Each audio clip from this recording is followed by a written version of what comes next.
गुजार हूँ जिन्होंने बाबा साहब डॉक्टर अम्बेडकर के मिशन को देश के कोने कोने में पहुँचाने का काम किया है। और साथ का रणजी राम की जो टीम है और जो जीएमए चीफ जीएमए नौजवान हैं, इनका भी मैं बहुत शुक्रगुजार हूँ जिन्होंने रणजी राम जी को बहुत कोऑपरेशन किया है। और मैं अपनी बात शुरू करूँ, मैं रणजी राम और BSNL के तमाम दोस्तों का शुक्रगुजार हूँ जिन्होंने आज मुझे अटारले जी के सामने पेश कर दिया।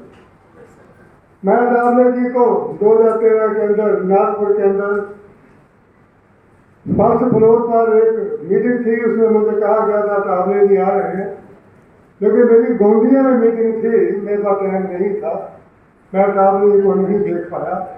लेकिन आज मुझे रूबरू उनको देखने का मौका मिला है, इसलिए मैं BSNL के अधिकारियों का बहुत शुक्रगुजार हूँ। अटारले जी, मैं सोचता था शायद अटारले जी भी कमजोर हो गए होंगे, नहीं तो नौजवान हैं। मैं आज देख रहा हूँ तो मैं उनको बधाई देता हूँ कि आप डॉक्टर अम्बेडकर के मिशन को जन जन तक पहुँचाने में अपनी जिंदगी का इस्तेमाल करेंगे। और साथ साथ मैं आज आपके जो डिपार्टमेंट में है, जो डिपार्टमेंट को डॉक्टर अम्बेडकर ने 1952 में 1951 के अंदर SC/ST वेलफेयर एसोसिएशन बनाकर शुरुआत की थी कि सोशल जस्टिस और जो डिस्क्रिमिनेशन है जो जल्दी से जल्दी दूर होगा। और उसमें बहुत से साथी आए और उन दिनों के अंदर विमल चंद्र जी SC/ST कमीशन के चेयरमैन थे। आज मेरी एज 83 की है, पर नौकरी कैसे। विमल चंद्र जी जो थे वो पहले थे जिन्होंने SC/ST कमीशन की बात को संभाली थी और उनका नाम पहली बार। दूसरी बात ये रही कि SC/ST वेलफेयर एसोसिएशन का जो सारे का सारा काम है डिस्क्रिमिनेशन का, उसके बाद प्रमोशन में रिजर्वेशन में अगर कोई कमी हो तो SC/ST वेलफेयर एसोसिएशन दूर करेगी। और उसके अंदर जो हमारे जो पदाधिकारी हैं, इनका भी बड़ा कोऑपरेशन है। अगर किसी वजह से कोई कमी होती है तो फिर कमीशन के पास जाना पड़ता है। ये भी बाबा साहब ने प्रोविजन बना दिया था।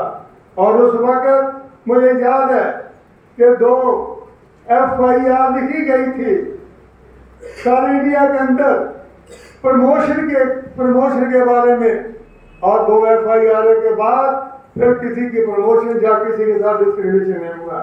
तो अटारले जी, बहुत खुशी की बात है, मुझे आपको मिलने का मौका नहीं मिला है। कोशिश करूंगा आपको मिलने की, देखने की, क्योंकि मैं महाराष्ट्र में बहुत टाइम गुजारा। आज मैं ये बात बता रही हूँ, आप बताइए इस देश के अंदर डॉक्टर अम्बेडकर ने कौन सी जाति को छोड़ा, कौन से समाज को छोड़ा जिनको उन्होंने कॉन्स्टिट्यूशन में बराबरी के अधिकार नहीं दिए। फिर क्या वजह है, कौन सा क्या वजह है देश के रहने वाले अपने आप को जाति कहने वाले? क्या डॉक्टर अम्बेडकर आपके नेता नहीं थे? क्या आपके इस देश को उन्होंने मजबूत नहीं बनाया? हम क्यों कहते हैं जय भीम जय भारत? उन्होंने जातियों को तोड़ने के लिए सारी जिंदगी लगा दी, लेकिन उनका साथ किसी एक ने नहीं दिया। 1950 से पहले जरा हिस्ट्री का देखे, हमारा देश 4000 साल से गुलाम रहा। वो बाबा साहब डॉक्टर अम्बेडकर जिनकी आंखों में अरे मैंने आंसू देखे हैं, वो लोग जो आज भी डॉक्टर अम्बेडकर के नाम पर उनके नाम को बेचते हैं ना, आज उनको बता देना चाहूंगा जिन लोगों ने डॉक्टर अम्बेडकर के साथ धोखा किया, उनकी सोच उनके विचारों को नहीं माना जो उन्होंने कॉन्स्टिट्यूशन में दिए हैं, अरे उनका नाम हमेशा के लिए मिट जाएगा, उनका नाम को लेने वाला नहीं होगा।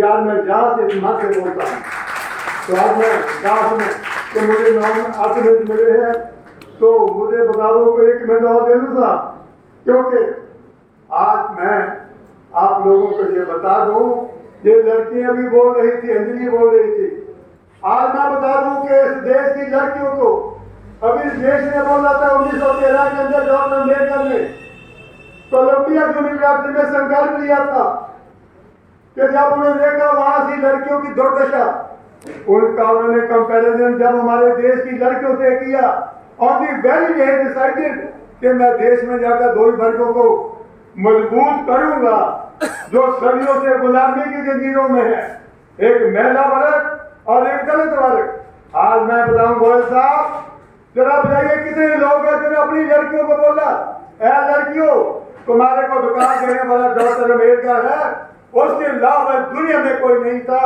क्या आपने बताया कभी किसी ने? तो आज मैं खुश हूं कि आज लड़के स्टेट में आगे बोल रही हैं। और देश में है 1945 के अंदर डॉक्टर अम्बेडकर ने सबसे पहले आकर उन्होंने एज ए लेबर मिनिस्टर थे, जब वो फैसला की काउंसिल के अंदर उन्होंने चाइल्ड लेबर बंद की, 8 घंटे की ड्यूटी बंद बनाई और मैटरनिटी लीव जो है, जो बाबा साहब डॉक्टर अम्बेडकर की देन है, उसके बाद उन्होंने हिंदू कोड बिल पार्लियामेंट में पेश कर दिया था, क्योंकि टाइम बहुत कम है। और हिंदू कोड बिल पार्लियामेंट में पेश कर दिया तो सारे देश में डॉक्टर अम्बेडकर का विरोध हुआ।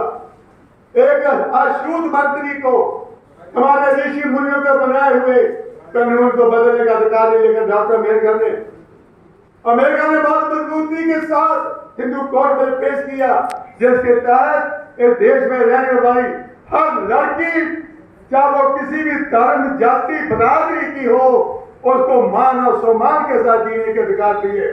आज मैं पूछता हूँ, प्रॉपर्टी में अधिकार, IAS IPS डॉक्टर बनने के अधिकार, काउंसिल से लेकर राष्ट्रपति तक बनने के अधिकार, PA बनने के अधिकार, बच्चा गोद लेने का अधिकार, ढाई वोट का अधिकार, ये सारे बाबा साहब ने दिए।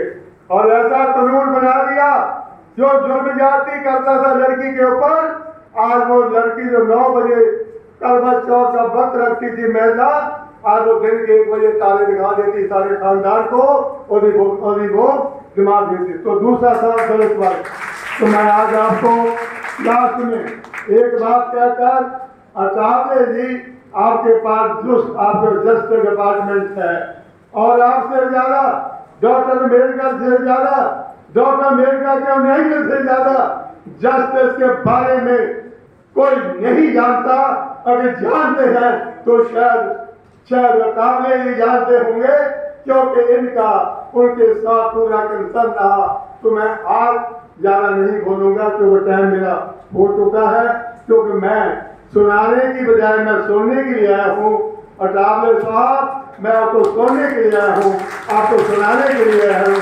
इन्हीं के साथ मैं BS चैनल के तमाम नौजवानों का, जिन्होंने मुझे बहुत मान सम्मान दिया और जिनके साथ मेरा एक ब्लड का रिश्ता है, आपके साथ मैं सारे इंडिया में जा चुका हूँ। और जो मेरी बाकी जिंदगी बची है अटावले साहब, वो भी डॉक्टर अम्बेडकर के मिशन मूवमेंट में गुजरेगी।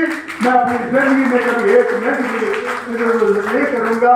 इसी के साथ आप सबका मैं दोबारा फिर BS चैनल के नौजवानों का शुक्रिया अदा करता हूँ, जिन्होंने मुझे बहुत लंबे समय से मुझे सुन रहे हैं। इसी के साथ जय भीम, जय भारत।